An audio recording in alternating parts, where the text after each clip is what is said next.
So moving on, we've got related instruments. This is a jingle stick. It's like a tambourine, but straight. So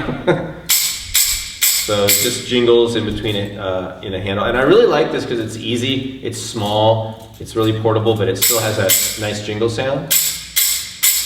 You can tap that or play it like a shaker. Okay. Moving into the metal sounds, we've got, of course, everybody's favorite.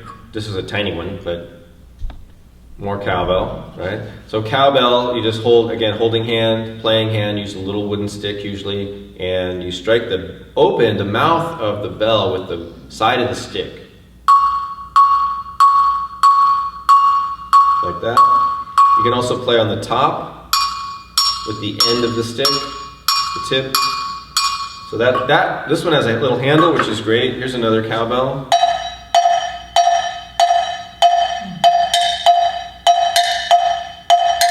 So again, there's our low and high sound, right? A lot of instruments, we get a low and a high. So the low is the open at the mouth, high is back towards the closed end. Okay, so you have two sounds, it's great. Another instrument related to the cowbell is the agogo. Agogo is a Brazilian double bell, two different bells of different pitch.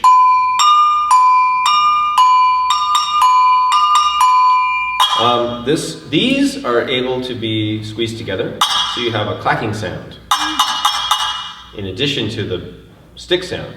And when you play the agogo, you hold them so they're kind of facing away from you, right? So like this, and then you can hold them up at a slight angle and play them this way across. So you're moving kind of across this way as opposed to up and down. That's harder.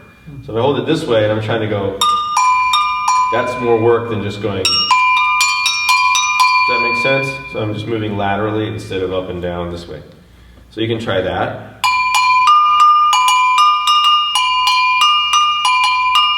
I can also, if I hold them a certain way, I can mute them a little bit, get more of my hand on there.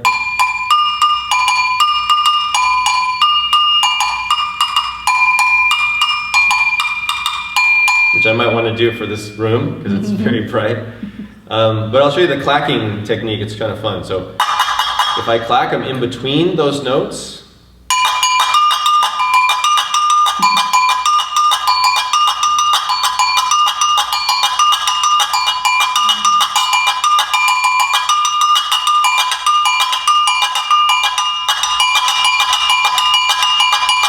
something like that, right? So you really get a nice rhythm going. Do all the agogos, are they able to, like, are they all intended to do that? That's a great question, and they are not. There's some agogos that you can squeeze together. A lot of them now are made for mounting on a drum set, or mounting on some timbales or something, or a percussion setup, so they don't make them flexible. I don't think I've ever seen them like that. Yeah, this one. I love that. This one is just a simple bend. Sometimes they have a little spring here, a little circle. So if you see that, like one with a little circle, then it's probably made to be squeezed together. And they make different sizes, different pitches. This has a nice interval. It's a minor third. It's sort of a nice interval. So when you buy agogo, it's good if you can try them out because the interval is sort of important. And you might want to find ones that have a nice harmony, or that are sonorous. Because some are like a tritone, which is okay. But you have to make sure it's okay, if you want a tritone. But you can find one that's a fourth, or a fifth, or some kind of nice interval. So try them out. All right, the last metal instrument I have here is the triangle, and we all know, the triangle. This has a handle on it, so you just hold the handle.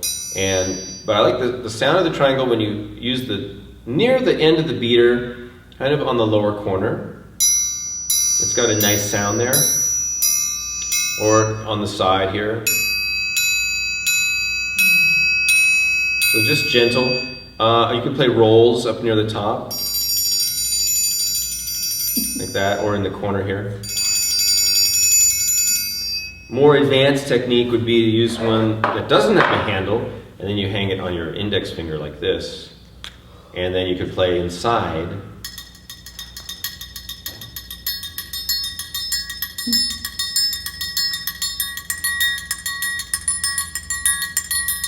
and then use your fingers to mute and unmute the triangle. So that's a little more advanced, but just for basics, you know, use the one maybe with the handle. Now, I don't typically use triangles when I'm doing just community drumming, unless it's for a specific purpose. Like if I want to play Brazilian music, where the triangle is fairly common, then I would probably introduce a triangle. I don't feel like it's necessary for just community drum circle, and the reason I usually don't include them is that because of this. Because of the triangle beater. Because if somebody doesn't know any better, they might think, oh, I'm playing this on this, and I can also play it on this. And if they start playing the tone block or tempo block with the triangle beater, I'm going to get a bunch of dents, or it might eat away at the wood, or they might reach over and try to hit a drum. So I don't want this on my drums or on anything other than the triangle. So if I feel like the group, if the players understand that and they can use the triangle beater, fine. But I just don't want to, you know, throw it in a kit and show up at a school and then everybody grabs stuff and I don't know who's got the triangle beater, I don't know what they're doing, and you know, who knows what could happen. So it depends on the situation, but I generally don't include triangles with triangle beaters in my usual kit that I would just give to people to play. So a little bit more training and knowledge and care has to go into that.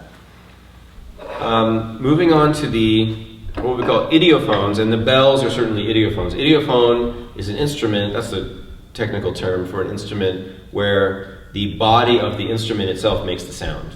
So it's a vibrational instrument, like a bell, or in this case we've got a tempo block or tone block. And it's different than the concussion instruments, where we talked about the instrument parts striking itself is what makes the sound. So in these are idiophones. It's just any vibrating body is an idiophone. So this is the tone block or tempo block. This is a plywood version, it's square. Here's another one, the Chinese model with the little fish.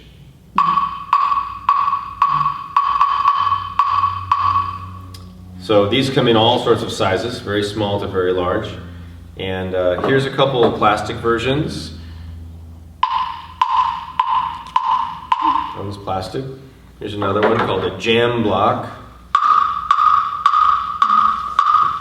This one is getting more similar to the wood block. You see these two are very similar. So this is the tone. The difference really, the tempo block and the wood block is a small piece of wood with a slot cut in it.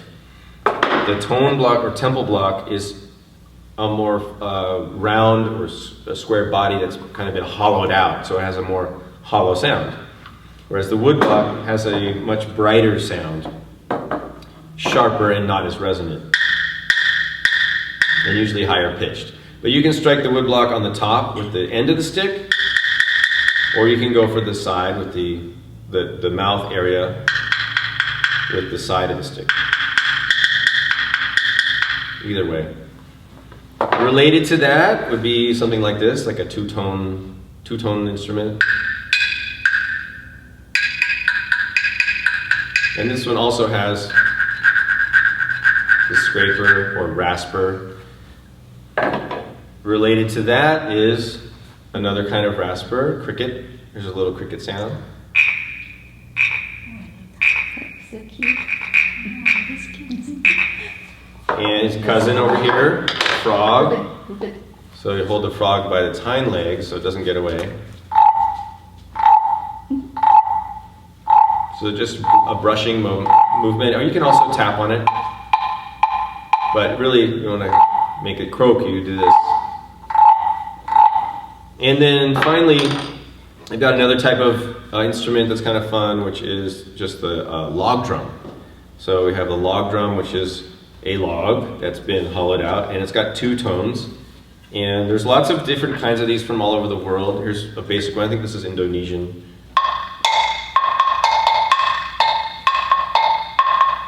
So again, wooden stick with the side of the stick, or you can play at the tip.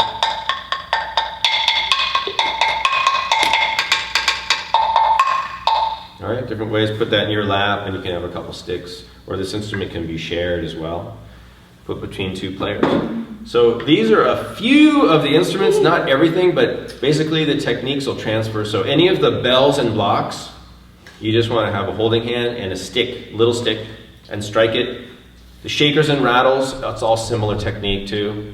This way, the only one that's really different is probably the shekere, which has got two-handed technique. But that gives you an overview of the hand percussion instruments. So enjoy playing those a little bit later.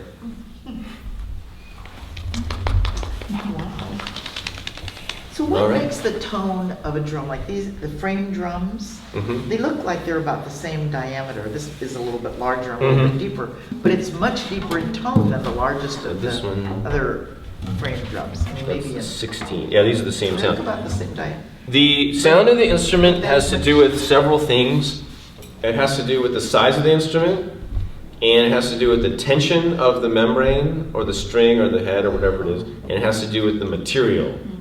So in this case, these drums are the same diameter, but this material is much more dense and heavier.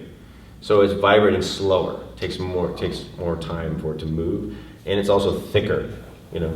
So it just has a total different vibrational quality.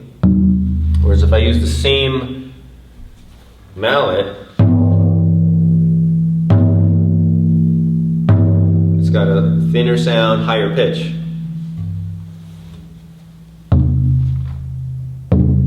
Right? So yeah, it just really depends on the material. There's some instruments like a Kajira, is an Indian drum that is a lizard skin head. It's a little tiny drum, even smaller than this. But they put water on the head, and it makes it really low, and they'll play these flick it with their thumb and play it this way, and it sounds like doom, bing, doom, doom, doom. And they'll squeeze it, and it'll go doo, doo, doo, doo, doo, doo, doo, doo, doo, doo. And they put a microphone right in there, and it's amazing. It's this amazing sound. But it's a tiny drum. So you never know. A big drum can be high-pitched, or a tiny drum can be low-pitched. It just depends on the head, how it's tuned, and how it's played, really. Yeah. All right. Let's take a little break, and when we come back, we're going to do flutes.